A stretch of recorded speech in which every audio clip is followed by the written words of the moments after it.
All right, here we go. I'm going to make this quick and I'm going to make this easy and painless. WWE Fastlane review 2018. So, first off, why are people thinking, like, I thought you were done with wrestling? I made a favor for Owen that would do this. You already know. So, I'm doing this. So that way he stays up to date with everything. I'm going to make this a quick overview. I'm going to try to get this done in 50 minutes or less because I got 205 live reactions to do right after this. So, um, really nothing of note except for the Bludgeon Brothers and, of course, Styles retaining. That's really all that was about the show. Otherwise, it was a pretty average show, but not a bad show. Isn't enough to make me watch Mania due to the events that have happened. Because as people know, I have my feelings on WWE product as a whole. No, it does not. There's the answer to your question, but still a good pay-per-view nonetheless. That being said, first match was Shinsuke Nakamura versus Rusev. Well, it was an all right match. I'll give it a 3 stars. This is any kind of good match that you would see on a SmackDown. But at least Rusev Day has been fucking featured for once. Hashtag fire Kevin Dunn. With that being said, good match. I really enjoyed that Machka kick that Rusev did. So thank you very much for Rusev Day. Rusev. It was a really good match. I would check this out if you have the time.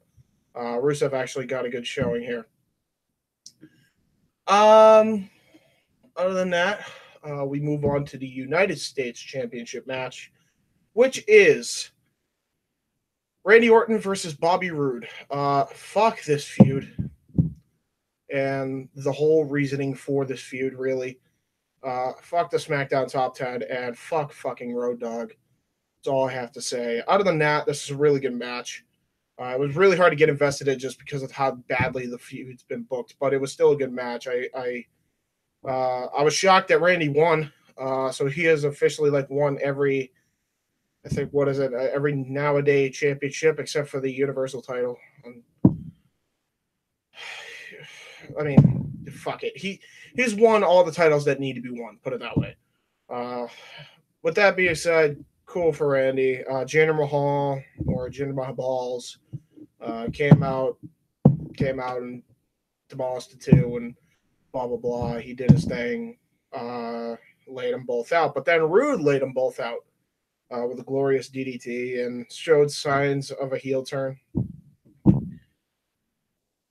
Who gives a shit?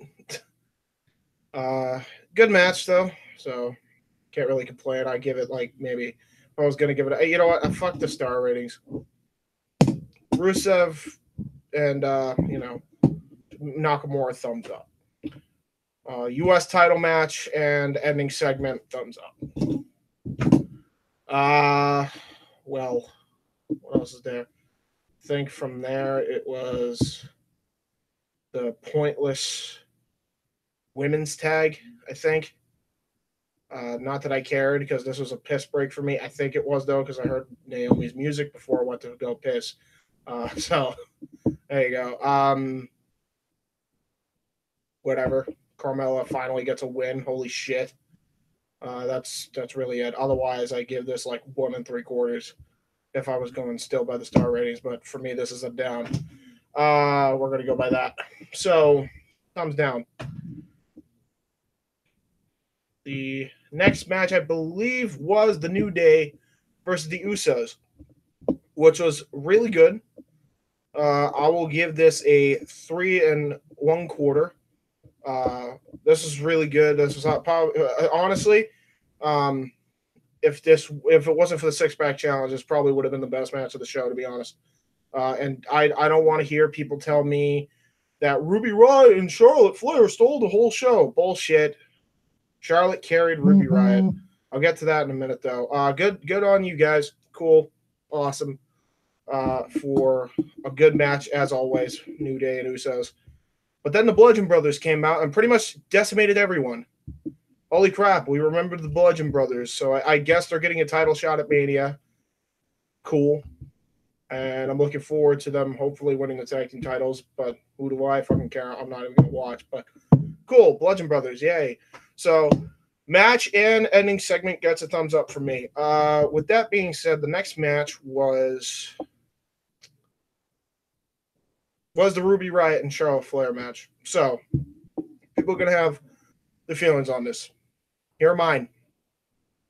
If I was going by the star ratings, I rate this a 3. So it wasn't a bad match. It was actually probably Ruby Riott's best match career.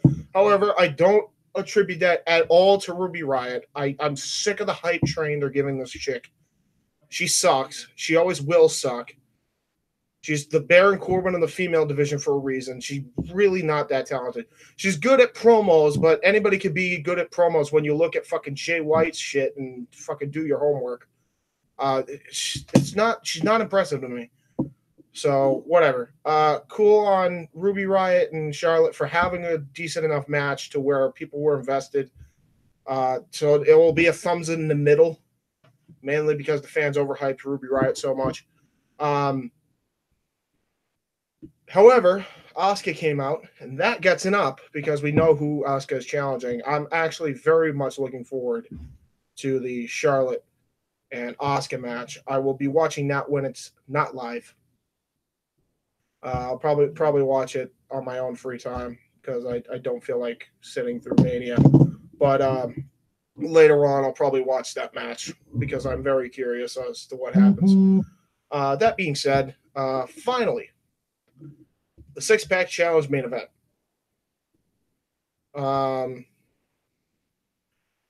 Obviously, the best match of the night. I mean, first off, you got 4 great workers in Cena, Styles, Owens, and Zayn. And, you throw in Ziggler and Corbin in there. Ziggler's a good worker, too, but then Ziggler has been so fucking just poorly managed that no one gives a shit anymore, including me. And Baron Corbin just sucks. Plain and simple. At least he didn't look bad in this match. No, how can you really when you have 6 guys carrying you, or at least 4 out of the 5? This is a great match. Obviously, this is a 4.5. If we're going by star ratings, this is a thumbs up. Obviously, on this channel. So I really like the whole Baron Corbin and Ziggler fight to the outside, where Ziggler got put through the plexiglass for the hockey rink. That was cool. I also really enjoyed how they I mean, here's the one thing I did enjoy. I liked the Owens and Zayn fight. What I didn't like was Shane McMahon. Get the fuck off my television. This is the whole reason why I'm not even watching the show, because I'm sick to death of this goddamn feud. I can't believe, like, I haven't even watched in fucking weeks anything SmackDown related, and the fact that this feud has been going on since last year. Since last year's, like, after WrestleMania. This has been going on for like 10 months now. And it's just so fucking repetitive. Instead of the only chance they have is if they actually reverse it and they have Bryan and Owens and Zayn as the face and Shane as the heel, because at this point that's what it's become.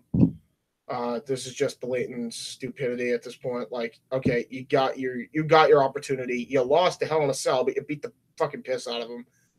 I can understand being mad for like 3 months, but like it's like it comes down to like business is business, and Daniel Bryan's in it for the people, and the people actually like Sami and Kevin. So it's like nothing's accomplished with this feud. Like whatever. Like, unless Zayn and Owens win against Shane at Mania, this whole fucking feud was pointless, and it was just a waste of everybody's time, much like the WWE product, for a good majority of it. With that said, though, there's nothing else I didn't like about this match. I thought the AA through the table was out of nowhere. I thought that was really cool. I like I like how we had like the finishers right off the bat with Cena. I also liked how everyone kind of went all pro Nexus and beat up Cena, and it was pretty cool. It was a good match. One of my favorite spots I would involve Corbin in this is when he like Did the deep six again. I love that move. That move is ridiculously powerful and looks effective. Honestly, that should probably be Baron Corbin's finisher. Not that the end of days isn't good, but you know, it should be a finisher. I can't really remember everything else, but I do remember enjoying the match. I like the aftermath of the match with all the facial expressions. No Ziggler and Corbin's because they weren't really a factor in the facial expressions. Um, and yeah, Styles is going to Mania to face Nakamura. Um, so yeah, uh, I guess the only three matches that I'm looking forward to, maybe four now. Oscar versus Charlotte, IC triple threat, um, tag team titles, and the Nakamura Styles match. It might be more. I can't be asked to check, but if people are going to ask me, is this enough to get your interest back in WWE? I'd say no. After this week, I'm probably going to go back to not watching again. But I mean, at least I was able to enjoy it for the most part. Well, not really enjoy, but like was able to sit through it without being angry. And I think that's because I don't watch it on a week to week basis. So that's probably why. Um, but yeah, otherwise, I don't really care about the product. That being said, good on everybody that put on a show for the fans. It's just too bad they don't have good creative staff to really counteract how bad the product is, or at least balance it out. That being said, if you guys want to check out everybody, you can check out everybody in the description, which is probably JT Pro Wrestling. Who knows? I don't actually check Owen's description, so I'm sorry. But you can also check out Owen's channel, which is the CM Brothers channel. You can check out his Owen the Talkinator channel, and of course this channel. Make sure you hit the bell to get all the notifications anytime he uploads. If you guys want to check out what I do, my name is JHebertSide95. I'm a YouTuber on this platform, and I do two things. I mean, one is currently inactive because of personal reasons, but if you guys want to check it out, you can check out JHebertSide95 on YouTube. I've done a number of works there. I used to host a podcast called the Pro Wrestling Roundtable. It's kind of more of like an alumni channel right now. And I know I think I hit 2K on there, and I still have yet to do a celebration because I'm doing a whole new project, which is Weymouth Youth Wrestling. That's the second channel I run. So if you guys want to check that out, that's where I'm mainly focusing on my upload schedule on. You can check out Weymouth Youth Wrestling, which is youtube.com/user/WYW Pride. This is basically where I'm focusing all of my efforts on my free time. Not really much on the JHebert side, and there's a reason for that. I genuinely enjoy doing it. If you guys want to check out round 2, episode 1 of the Goldberg tournament, it is out. It's very, very good. It's probably the best episode that we have come out with thus far. I highly recommend you check it out. And with that being said, make sure you check it. When you subscribe to the channels, hit the bells. Make sure you get all of my notifications. The reason I rushed through this is because, one, it's snowing like a motherfucker over here in New England. So I just shoveled twice today. And as soon as I was finished shoveling the second time, I got right on here and did the Fastlane review. And I wanted some free time to prepare for the 205 live reactions. So I will be doing that. That's another match I'm looking forward to, but it's most likely going to be on the pre-show, so it's probably not even going to make the fucking main card. Who gives a shit? I'm not shocked by that anymore. But I will be watching 205, and I will be live reacting to 205. I don't know if I'm going to have anybody with me yet, but it's probably going to just be me, because that's usually how Owen does it. But with that being said, that's pretty much all I have to say. Yeah. I'll see you for 205 Live. Bye.